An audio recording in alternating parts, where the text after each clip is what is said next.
For my fifth and final new technology tool I'll be discussing is noredink, which can be found at noredink.com. And this is a grammar website program that allows students to practice their grammar.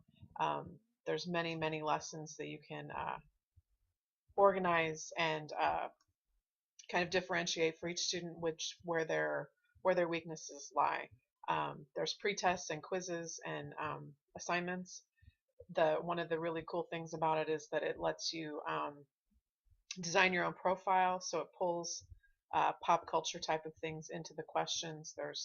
I've seen Harry Potter characters and Divergent characters added into that, so I think that is really engaging for the students, that it's relevant to what they're reading and watching on TV. And it has lots of different categories, kind of like you would have on Facebook, different areas of like, which I thought was kind of cool.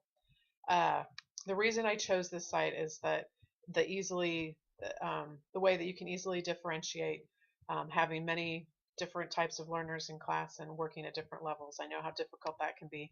So any tool that's going to make that part of instruction easier, I think, is great. There is a huge need for grammar practice. And I think having these relevant, customizable profiles is great. And again, that you can customize it to fit your students and their needs and their interests to make it more engaging. The purpose of this tool is to obviously improve student grammar and thus their writing. I tell students every day that you think you write a lot now, wait till you have a real job. So you'll be writing all of the time, whether you realize it or not, and that often that's the first time, that first impression that many people have is how you write. And again, that purpose to be able to differentiate instruction without having to create 7 different lessons or worksheets or however you want to get that grammar practice out there, but be able to do it for each student so that they're not redoing the same thing that they already understand, that they can move on to something else, I think is important. The audience is obviously teachers and students. I think students respond well to these types of tasks where it has become personalized, as opposed to a generic worksheet that's handed out in class and you collect and you grade, and then it ends up in the big circle there that goes to recycling. So I think that they definitely appreciate that, and I think teachers of many grade levels would benefit from using this grammar tool. The ISTE standards that I have aligned with this tool is the first standard would be standard 5, that it allows students to reflect and evaluate, and teachers to reflect and evaluate current research in support of student learning. I think there's a huge push for differentiation, and there's a ton of research to support that, that we shouldn't be teaching all students the same thing in the same way, and that it's our job as classroom instructors to provide that differentiation, and this tool definitely does that. Standard 4, topic B, would be to address the needs of all learners, and that is probably one of the most important standards. I think is that we need to recognize what each student needs, and this tool allows classroom teachers, to do that effectively. And then the last one would be standard 2, and several parts of that, B, C, and D, I've identified, is to develop technology-enriched environments that enable all students to pursue their curiosities, customize and personalize learning activities, and provide varied assessments and use data to inform the learning. This program does give you that immediate data, just like Exit Ticket did, not quite so quickly, so you can't watch as they're taking it, but you can see when they're done. It brings up your class and everyone that has completed the assignment or the quiz and what their scores are. So again, it has that immediate data to look at. We'll go to that website now. When you log in at noredink.com, it brings you up to this page. I'll go back one more. You can either log in as a teacher or as a student. And when you log in as a teacher, you'll get the password, the class code for your, oh, good grief. Let's see. I don't want to sign up. Dang it. Good grief. Thought I had this one all organized. So now that it took me right back in because I had just been logged in, so you can see my name up here, and that this is my class. These are my classes and assignments, whatnot. This would be the home page.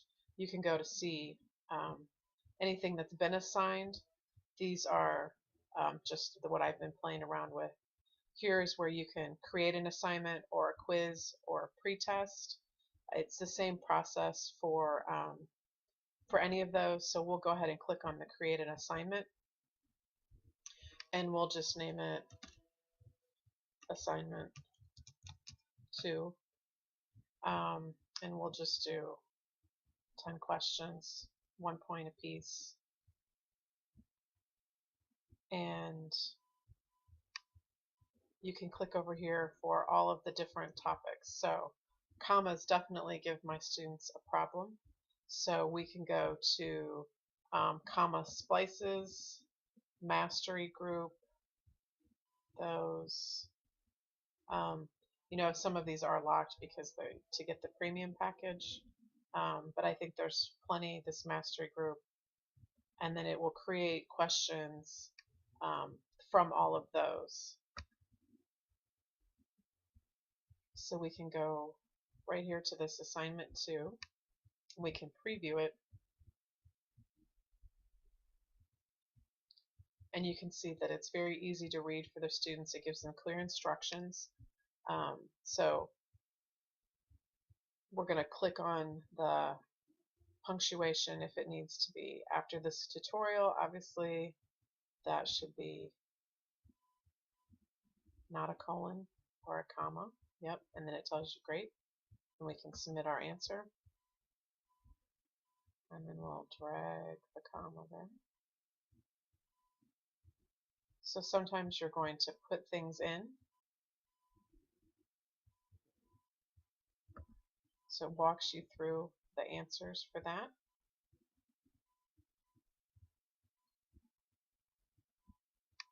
And we don't need the comma there, so you can just throw it out, submit your answer. If it's right, you'll just submit your answer. Okay. And then you can replay that tutorial anytime that you need to. So we can look at this first question and see that this should be a semicolon. And then it marks it correct as you take that. So then we can go to look at progress.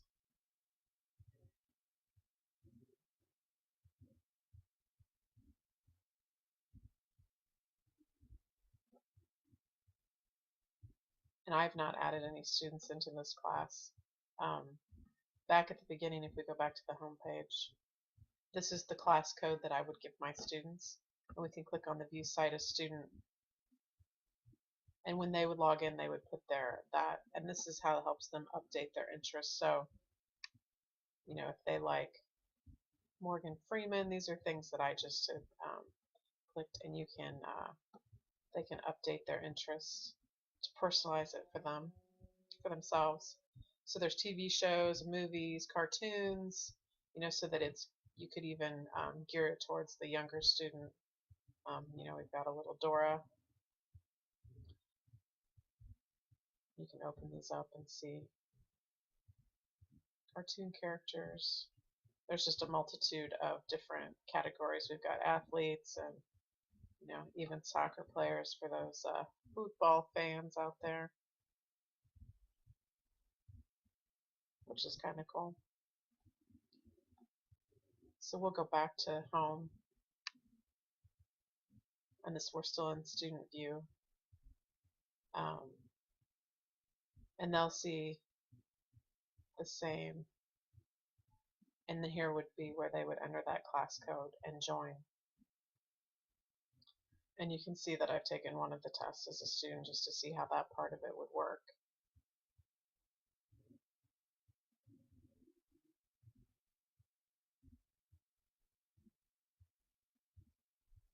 we'll go back to that assigned work. And it does have a really good video of how to use the website, which I think is important. So if we go back to this assignment too,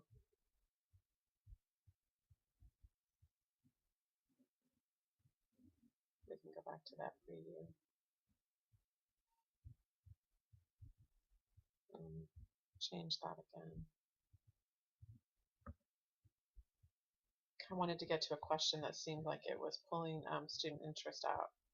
Oh, this is funny. So they used my name in this.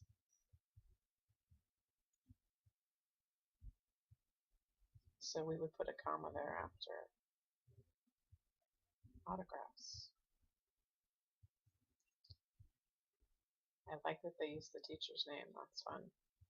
And this has Cinna from Hunger Games series. Not sure he would have been buying a donkey in Egypt, but okay, that seems a little random. And we want to move that.